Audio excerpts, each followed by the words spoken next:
Nama Om Vishnu Padaya Krishna Prestaya Bhutale Shrimati Bhaktivedanta Swaminiti Namane Namaste Saraswati Deve Gauravani Pracharane Nirvishesha Shunyavadi Pastya Chadesha Tarne Sri Krishna Chaitanya Prabhu Nityananda Sri Advaita Gadadha Shivasani Gaura Bhakta Vrinda Hare Krishna, Krishna Krishna, Hare Hare, Hare Rama, Rama Rama, Hare Hare. Vanchakapatarubhyascha kripa sindhubhya evacha patitanam pavanebhyo vaishnavebhyo namo namaha. Hare Krishna. So we continue for the third day on verse 5. And we'll try and finish today. We'll try and finish. But anyway, we won't rush. We'll see how it goes, but if we can, we'll finish. All right, so I will read the verse. Krishneti yasya giritam manasadriyeta dikshasti chet pranati bis chabhajantam isham shushrushaya bhajana vigyamananyam anya nindadi shunya ridam ipsita sangalabdhya. Translation. One should mentally honor the devotee who chants the holy name of Lord Krishna. One should offer humble obeisances to the devotee who has undergone spiritual initiation, diksha, and is engaged in worshipping the deity. And one should associate with and faithfully serve that pure devotee who is advanced in undeviated devotional service and whose heart is completely devoid of the propensity to criticize others. Hare Krishna. All right, so last night, where did we reach? Just where there's mention of Satyaraj Khan. It is the 10th paragraph, more or less, but it's the paragraph, if you've got a book there, it's the paragraph which begins, while giving instructions to Sanatan Goswami. Okay, so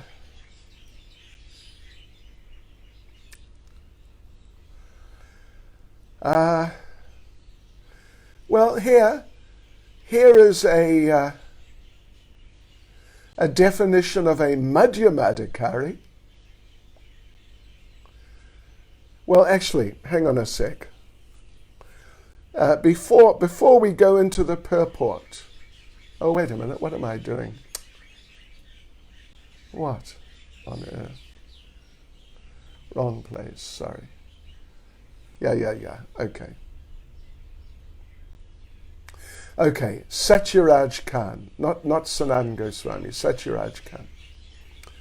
Yeah, Satyaraj Khan was a great devotee of Lord Chaitanya from Kulina Gram, where there were many great devotees of Lord Chaitanya. And Satyaraj Khan and some of his associates, they approached Lord Chaitanya one time and asked him, how can we recognize who's a devotee, who's a Vaishnava? What are the common symptoms of a Vaishnava? And Lord Chaitanya replied, this is Madhya Lila, Chaitanya Charitamrita Madhya Lila, chapter 15, verse 106. Pitnatsat stoshest. If one, well, actually, it's this verse here. It's the verse which appears at the beginning of this paragraph. this paragraph which begins with mention of Satyaraj Khan. Prabhu kahe yanra mukhe shuni ekabara, Krishna nama se puja, shreshta sabakara. If one hears a person say even once the word Krishna, that person should be accepted as the best man out of the common group. Pardon me waving my finger at you, but this is really very important. So, okay, now that's a very liberal description, isn't it? Someone in their life, they say the name Krishna one time. That person is the best amongst the common people. That is, we talked yesterday a bit about Kanishta and pre-Kanishta. That's kind of like, it's almost pre-Kanishta, something like that. But it matters. It's important. If someone chants the name Krishna once in their life, then, they get great benefit. So now, Prabhupada doesn't go into the details. But let us just, for the sake of deepening our understanding, let us just continue that story, Satyaraj Khan and his questioning, and his other associates, and their questioning of Lord Chaitanya about who's a Vaishnava, how can we tell? How can we recognize a Vaishnava? The next year,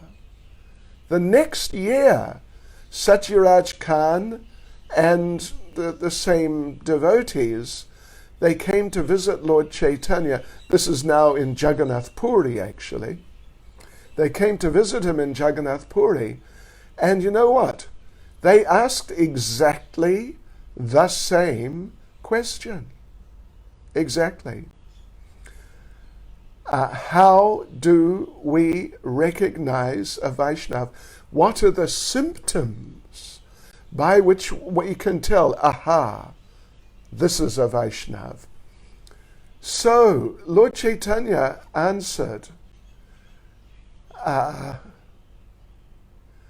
person who is always chanting the holy name of the Lord is to be considered a first-class Vaishnava, and your duty is to serve his lotus feet. So,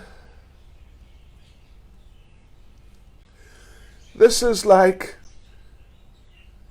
it's, we 2 nights ago, not last night, the night before, we read Prabhupada's description of an Uttama Adhikari, and we said it's similar to a very good Madhyama Adhikari.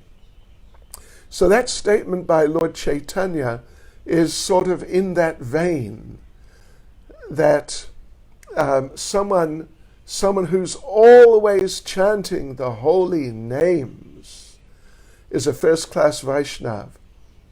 It could apply to a very good Madhyama Adhikari, or any Uttama Adhikari, because they're always chanting the holy names, no matter what level of Uttama Adhikari they are. Radharani is always chanting Hare Krishna. So then devotees the next year, Satyaraj Khan and the same group of devotees, they visited again, and they asked again, 3rd time, exactly the same question. Amazing. And Lord Chaitanya said, a first-class Vaishnava is he whose very presence makes others chant Hare Krishna. That is definitely an Uttama Adhikari. So the previous one, it could easily, the way I've heard it discussed before generally is to apply it to a very good Madhyam Adhikari, someone who's always chanting. but someone who, just when you see them, you just become spontaneously inspired to chant yourself. That's an Uttama Adhikari. Okay. So, yes. Then, well, let's go down into the purport a bit.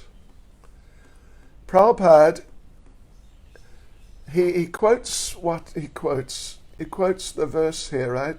2 verses he quotes. But then, well, let me just read the second verse. One who's interested in chanting the holy name of Krishna, or who by practice likes to chant Krishna's names, should be accepted as a Vaishnava and offered respects as such, at least within one's mind, and possibly obeisances on the ground, but at least within the mind. And then Srila Prabhupada goes on to talk about a certain famous English musician. Of course, we all know that's George Harrison, the late George Harrison. So let's see what Prabhupada says. It's very interesting, and it's very nice. One of our friends, a famous English musician, has become attracted to chanting the holy names of Krishna, and even in his records he has several times mentioned the holy name of Krishna. At his home he offers respects to pictures of Krishna and also to the preachers of Krishna consciousness. In all regards, he has a very high estimation for Krishna's name and Krishna's activities. Therefore, we offer respects to him without reservation. For we are actually seeing that this gentleman is advancing gradually in Krishna consciousness. Such a person should always be shown respect. You know, George Harrison, he had his ups and downs in life, and in Krishna consciousness he definitely had his ups and downs. He was addicted to smoking cigarettes, and he just couldn't break the habit, actually. Even though he was chanting Hare Krishna, sometimes he was chanting Hare Krishna a lot. Sometimes like for hours. But somehow he couldn't give up cigarettes. So, in other words, he was in a sort of mixed position. He certainly wasn't up to becoming initiated, but he had a very deep interest in Krishna consciousness. Very deep. So therefore, maybe he would definitely be some sort of pre-Kanishta or something to do with Kanishta, but a really kind of mixed up Kanishta. Yeah. So, and Prabhupada says that on the basis of his great respect for the chanting of Hare Krishna, on the basis of his great interest in Krishna in so many ways, and as being extremely respectful to Srila Prabhupada. So Prabhupada says, such a person should always be shown respect. Now, and then Prabhupada says, the conclusion is that anyone who's trying to advance in Krishna consciousness by regularly chanting the holy name should always be respected by Vaishnavas. Then Prabhupada goes on to make, it's a bit of a heavy point actually. On the other hand, we have witnessed that some of our contemporaries, he's talking about his god brothers, the disciples of Srila Bhaktisiddhanta Saraswati. We've witnessed that some of our contemporaries, who are supposed to be great preachers, have gradually fallen into the material conception of life because they've failed to chant the holy name of the Lord. So in different places through this purport, we see the emphasis Prabhupada is placing on the chanting of Hare Krishna. Yes. Well, it's the Yuga Dharma. It's the Yuga Dharma. And preaching the chanting of the holy names is part of the Yuga Dharma also. So naturally, Prabhupada's preaching, and Prabhupada himself was so much into chanting. But unfortunately, some of his godbrothers, they are disciples of Srila Bhaktisiddhanta, and we don't want to criticize, but in some of the cases, well, you know what happened? I'll tell you one thing that happened. It's interesting. Srila Bhaktisiddhanta, we read yesterday that he instructed chant 64 rounds a day. As Prabhupada has instructed us, chant 16 rounds a day, he, Srila Bhaktisiddhanta, instructed chant 64 rounds a day. That's a bit of a serious program too. That really is. So, but some of these devotees, they're very senior in terms of age, and they've been devotees for years and years and years. But some of them found that it's just a bit too much for them. It's a bit too difficult for them to chant 64 rounds a day and then be fully engaged also in different preaching activities and other Krishna conscious activities. So what happened was, at least with some of them definitely, that they found out that Srila Bhaktivinoda Thakur said, you should always chant at least 4 rounds a day. Should always chant at least 4 rounds a day. And so they became attached to that. And so, I've actually many years ago, quite many, maybe, I don't know if it was in Prabhupada's time or just shortly after, visited 1 or 2 of the Gaudiya Math temples during the morning program and found they don't have a japa time. They sing bhajans, then they go and do service. And so I asked the one devotee there, what about the japa time? And he said, yeah, we chant at least 4 rounds a day. But the main thing is service. We're doing service. Like at that time, during the morning program, they're cleaning and doing this and that around the temple.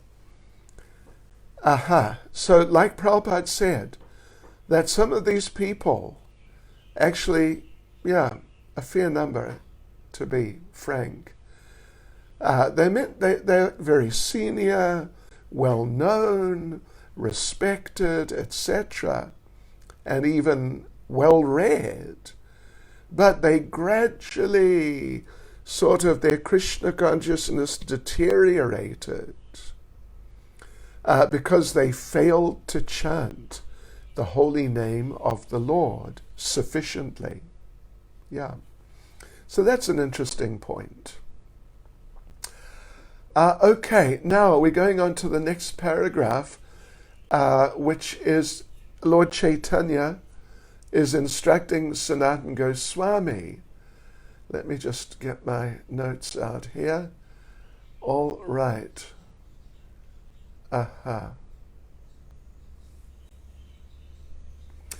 So, Srila Prabhupada quotes Chaitanya Charitamrita Madhya Lila 22:67. Well, let me just say, what is going to happen now is that Prabhupada is going to examine one of the main qualities to be looked for in devotees in order to see what level they're on. And that is the degree of faith they have. The degree of faith. According to the degree of faith, then you could understand they're on this level or that or like this. And it's a very important consideration, actually, in terms of understanding the levels of devotees and even understanding your own level. And in fact, in Nectar of Devotion, if you read through Nectar of Devotion, in the earlier chapters, I actually forget which chapter, but anyway, it's the chapter in which, at the beginning, Prabhupada talks about the Kanishtas, Madhyams, and Uttama Adhikaris. And Prabhupada talks about them specifically in terms of faith and knowledge. Faith and knowledge. And different degrees. So this is what he's getting into here. Now,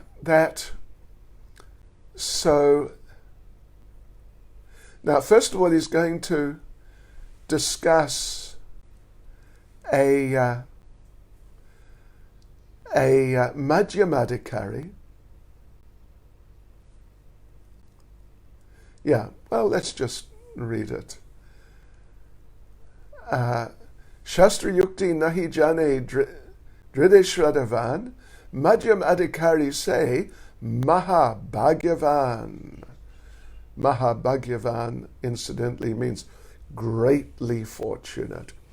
A person whose conclusive knowledge of the Shastras is not very strong, but who has developed firm faith in chanting the Hare Krishna Maha Mantra, and who is also undeterred in the execution of his prescribed devotional service, should be considered a Madhyam Adhikari. Such a person is very fortunate. So, yeah. Then next verse, you see, Madhya 2264, Prabhupada, Madhya 2264 makes this point, that devotees are qualified to be on whatever level in terms of the development of their faith. And then Prabhupada gives a great classic verse.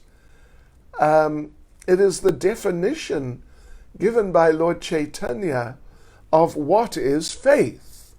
How do we understand faith, or at least like strong faith, solid faith? What is it? Shraddha Shabde Vishwas Kahe, Surida Nishchoy, Krishna Bhakti Kaile Sarva Karma Krita Hoy. By rendering, well, actually, let me just give you a slightly different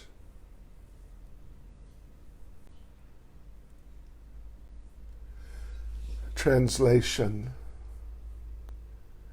Anyway, the point is that Shraddha Shabde, this word faith, what does it mean?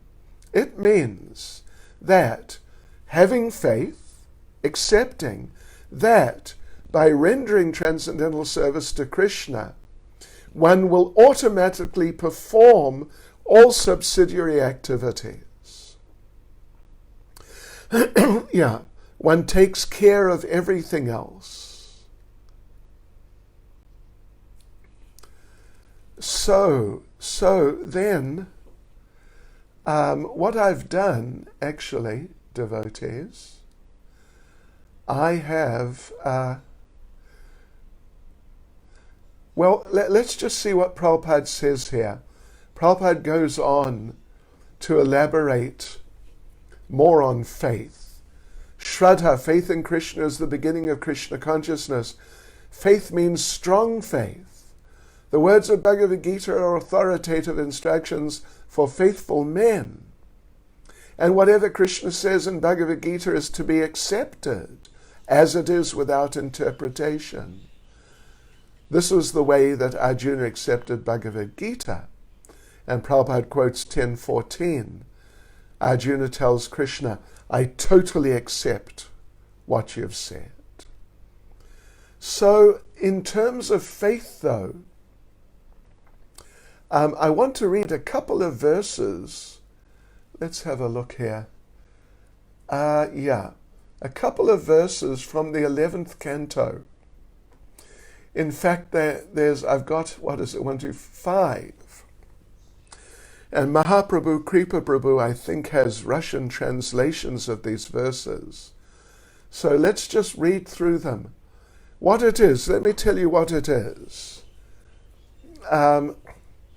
These are now, not so much in terms of faith. Well, let me, before we go into this, just mention what is said there in Nectar of Devotion, that the Kanishta has very soft faith, and therefore it can be changed, kind of molded in different ways. Plus his knowledge, or her knowledge, is not very much. So therefore if they meet opposing arguments, they can, particularly if the arguments are presented strongly by clever people, then a Kanishta Adhikari can become bewildered and even deviated from proper Krishna consciousness without too much difficulty. Then we read the definition of the Madhyam Adhikari, at least in that context. The definition was that the Madhyam Adhikari, he has knowledge. He's definitely got quite nice knowledge, but it's not complete. There are gaps. But he or she has firm faith in the process. So therefore, if they meet, or when they meet opposing people trying to promote other processes, then because there are holes in their knowledge, there are some lackings, they may not be able to really defeat the opposition like that, answer all the questions. But even though they may be opposed by someone very clever and strong, but because of their strong faith, they won't be shaken. This is a Madhyam Adhikari. And in other words, a Madhyam Adhikari, that if he or she is asked by someone some sort of difficult question which they can't answer, then they won't become bewildered. But you know what they'll do? They'll say, I will look into it, I will inquire, get an answer, and get back to you. Yeah. But the fact that they don't know the answer right at that time is not going to shake them, because their faith is so strong. Whereas the Uttama Adhikari has faith, is sort of like concrete and extremely comprehensive knowledge to be able to practically answer, at least to definitely be able to answer any reasonable question in Krishna consciousness. You know, some other stuff about technology or whatever it may be, that's a different thing. But the science of Krishna consciousness, the Uttama Adhikari is like a real scientist. and he knows it well. So therefore he can basically answer any question in Krishna consciousness. Okay, so now let's see, where are we here? Oh yeah, we're going to read definitions. Seeing we're talking about Kanishtas, Madhyams, and Uttamas, and we've heard, from a couple of different points of view. We just heard now from the point of view of faith and knowledge. Let's hear from a different point of view. The same discussion. What's the nature of a Kanishta, Madhyam, Uttama, but from a different perspective? And this is now from the 11th canto, 2nd chapter. First of all, a Kanishta, a devotee who faithfully engages in the worship of the deity in the temple, but does not behave properly toward other devotees or people in general, is called a Prakrita Bhakta, a materialistic devotee, and is considered to be in the lowest position. We already read that verse a couple of days ago. So this is a Kanishta. Then the Madhyam is 11 to 46. An intermediate or second-class devotee called Madhyamadikari offers his love to the Supreme Personality of Godhead, is a sincere friend to all devotees, to all the devotees of the Lord, shows mercy to the ignorant people who are innocent, and disregards those who are envious of the Supreme Personality of Godhead. So this is a different type of description of a good Madhyamadikari, but it's a very important one. There are 4 particular characteristics mentioned here. That offers his love to the Supreme Lord, is a friend to other devotees, is merciful to the innocent, ignorant people, people who don't have some sort of attitude problem against Krishna or against God, but he disregards those who are envious of the Lord. He doesn't deal with them. Yeah.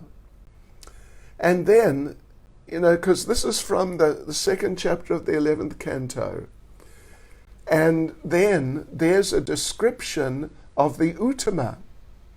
For the Kanishta and the Madhyam, there is 1 verse for each. For the Uttama, there are 10 verses. Because the position of the Uttama is so much more important and so much elevated compared to the others, and to be able to recognize an Uttama in the right ways and interact in the right ways as we've read. This is a vital part of being Krishna conscious and progressing in Krishna consciousness. Therefore, so much attention is given to understanding the Uttamas to help us appreciate. So we chose 3 verses. Let me just read them. The most advanced devotee sees within everything the soul of all souls, the Supreme Personality of Godhead, Sri Krishna.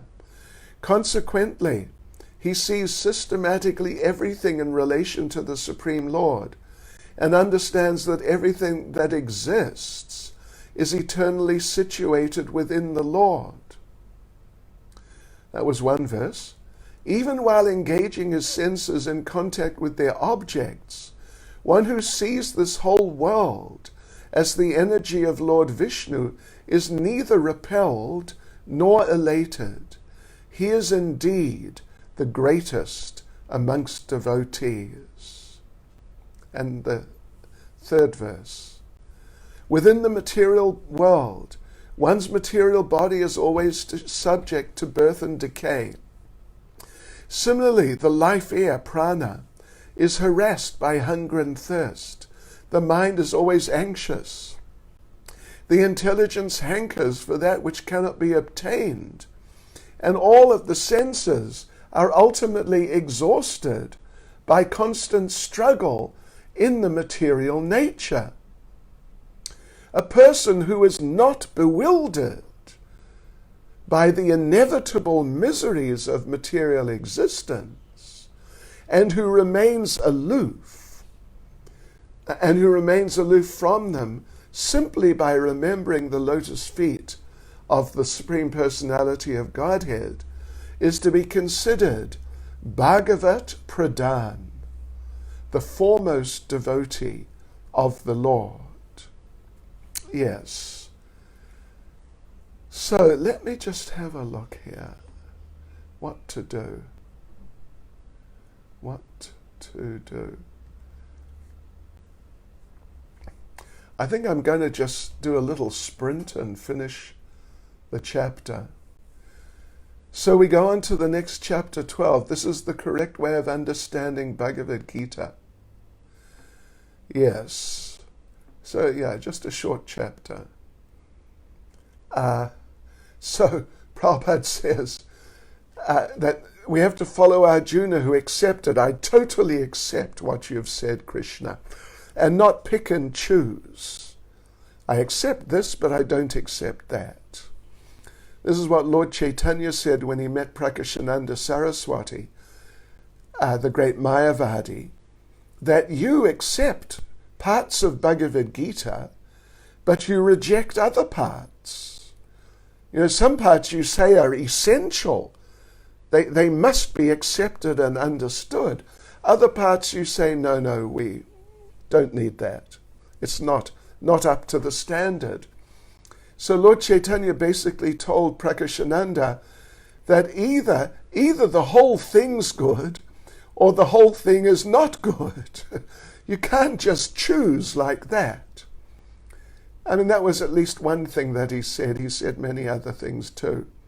But Prakashananda had to agree that you can't just pick and choose, because then you are deciding, you are being the authority who's deciding what is right and what is wrong, and you're not accepting the speaker of Shastra.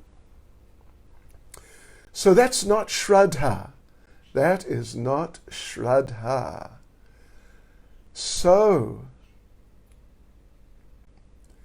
and Prabhupada says that this Shraddha, this faith, total acceptance of what Krishna says, it applies especially to the last instruction, Sarvadharman Parityajya. You all know that verse. Abandon all varieties of religion and just surrender unto me.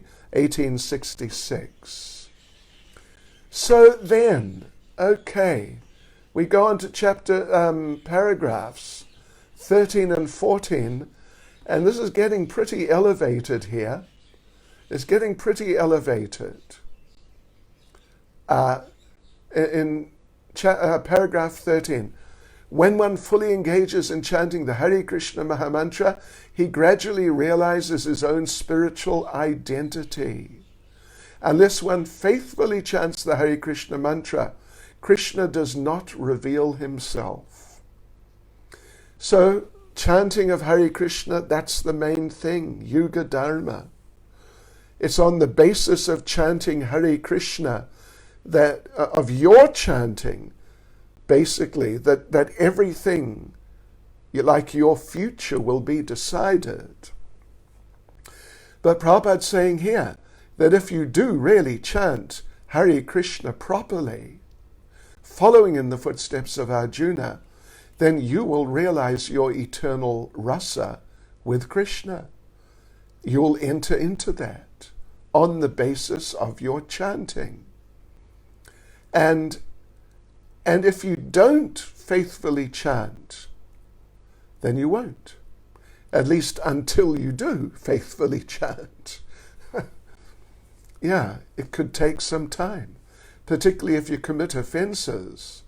Lord Chaitanya says, Bahu janma kari yadi shravana kirtana, tabutana paya Krishna pabe premadana.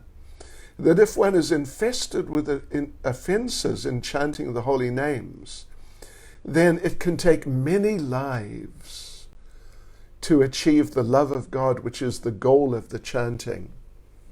Okay. So, all right, so how to do all this? We're in the same chapter 13. Well, it's all based on serving the Lord through the tongue. Sevon mukhehi jivado. Serving the Lord beginning with the tongue, beginning with chanting, and also taking prasadam also. So, and in the following paragraph, number 14, Prabhupada begins by saying, when a person realizes himself to be an eternal servant of Krishna, he loses interest in everything but Krishna's service. Always thinking of Krishna, devising means by which to spread the holy name of Krishna. He understands that his only business is in spreading the Krishna consciousness movement all over the world. Such a person is to be recognized as an uttama adhikari, and his association should be immediately accepted according to the 6 processes, dadati, pratigrinati, etc. Yeah. And Prabhupada says, indeed, the uttama adhikari should be accepted as spiritual master. So this is sort of the same type of description of an uttama adhikari as was given, if you remember, a couple of days ago in the same purport.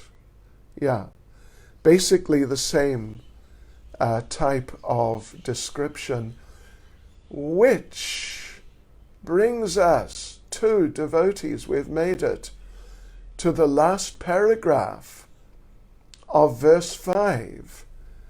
So Srila Prabhupada's basically summarizing that we should be intelligent enough, or at least hopefully we should learn enough in terms of how to recognize devotees and their levels and our own level, that we'll be able to understand, oh, there's a Kanishta, there's a Madhyam, look, there's an Uttama. Yeah. And you should know your own position also. Prabhupada gives another, it's in the same vein, like we mentioned about the preacher Uttama, rigidly following, chanting, preaching. This description we've now basically read twice in this purport. Bhaktivinoda Thakur says that an Uttama Adhikari Vaishnava can be recognized by his ability to convert many fallen souls to Vaishnavism. That's a good one. Yeah. So then Prabhupada concludes the purport that ideally at least, one should not take up the service of being a spiritual master unless one has come to the Uttama Adhikari level. And Prabhupada makes the point that, others who are not Uttama Adhikaris, they may just take up the role of being spiritual masters. These things happen. They definitely happen. So Prabhupada says neophyte Vaishnava or Madhyamadhikari can also accept disciples. It's not like it's forbidden. But such disciples must be on the same platform. In other words, you're not really going to be able to become advanced beyond the level to which your spiritual master has become advanced. Yeah. So they can't really make such good progress. And Prabhupada concludes the purport. Therefore, a disciple, a devotee, should be careful to accept an Uttama Adhikari as spiritual master. Hare Krishna. Srila Prabhupada ki.